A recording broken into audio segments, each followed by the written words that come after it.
भक्तों, जय श्री राम। आप सब कैसे हैं? भक्तों, मेरे भक्ति न्यूज़ चैनल की तरफ से आप लोगों को हार्दिक शुभकामनाएं। भक्तों, यदि हमारे भक्ति न्यूज़ चैनल पे आप नए हैं तो मेरे चैनल को सब्सक्राइब करें, ताकि जो मैं नए ज्ञानवर्धक वीडियो जन कल्याण हेतु डाल रहे हैं सबसे पहले आप तक पहुँचें। दिशा विचार, योगिनी विचार, भूत प्रेतों के बारे में बहुत सारे वीडियो हम डाले हैं। बहुत लोगों की कमेंट और रिक्वेस्ट आती है कि गुरुजी स्वप्न ज्योतिष के बारे में कुछ बताओ, स्वप्न कैसे दिखाई देते हैं, इसका क्या अर्थ होता है। तो आज हम आप लोगों को स्वप्न ज्योतिष में ले चल रहे हैं। वैसे तो जो दिन में स्वप्न दिखाई देता है उसका कोई ख़ास महत्व नहीं होता है, और जो रात्रि में स्वप्न दिखाई देता है उसका कुछ न कुछ तो अर्थ होता है। इसलिए ये सभी जानकारी के लिए वीडियो को अंत तक ज़रूर देखें, ताकि सारी जानकारी आपकी समझ में आ जाए।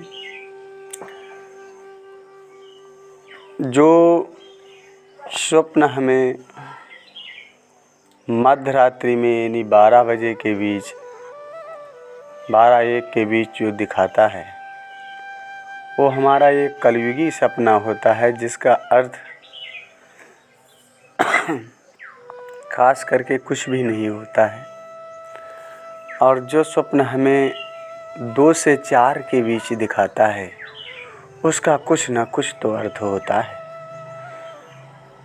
जैसे स्वप्न में हम दिन में कार्य करते हैं, कोई कार्य हमारा नहीं बनता है, भक्ति पूजा भी करते हैं फिर भी सफलता नहीं प्राप्त होती है, संतों की सेवा भी करते हैं लेकिन हमारा कोई लाभ नहीं होता है। तो जो 2 से 4 के बीच स्वप्न देखे जाते हैं, उन स्वप्नों से अनुमान लगाया जा सकता है कि हमारा कोई कार्य आगे बनेगा या नहीं बनेगा। तो 2 से 4 के बीच यदि हमें उगता हुआ सूरज दिखाई दे, यदि हमें उगता हुआ सूरज दिखाई देता है तो जितना कि सूर्य की किरणें प्रकाशवान होती हैं उतना ही प्रकाश हमारे जीवन में आने वाला है, उतना ही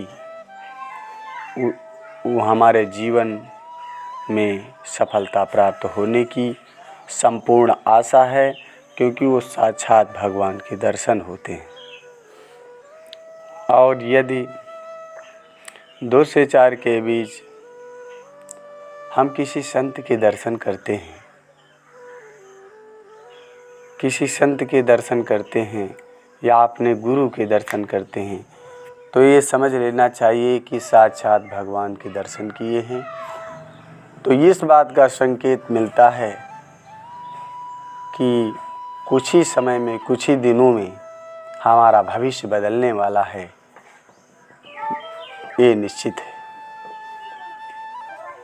तो और यदि हमें स्वप्न में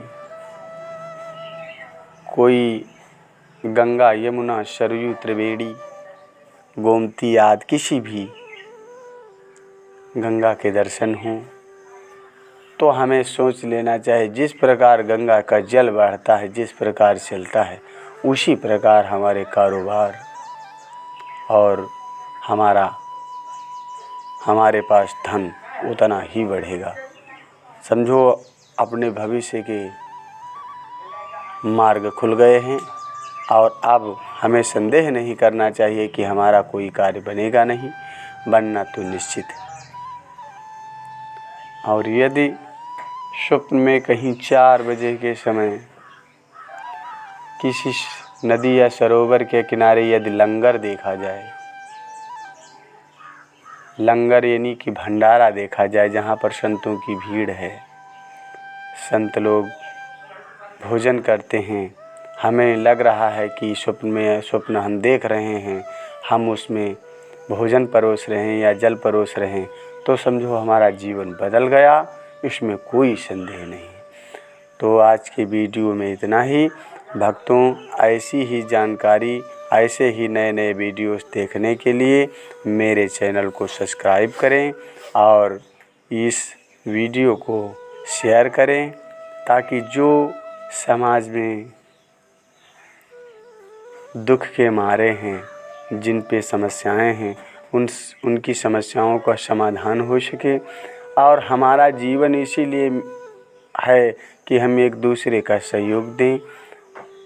ज़रूरी नहीं है कि हम पैसे से ही किसी का सहयोग कर सकते हैं, शरीर से सहयोग कर सकते हैं, अपने ज्ञान द्वारा उसका सहयोग कर सकते हैं।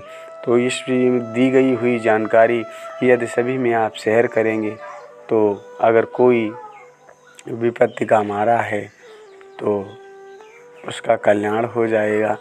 तो इससे आपका कोई नुकसान नहीं हो जाएगा। इसलिए इस वीडियो को शेयर करें। और आज के वीडियो में इतना ही। जय श्री राम, जय सीताराम।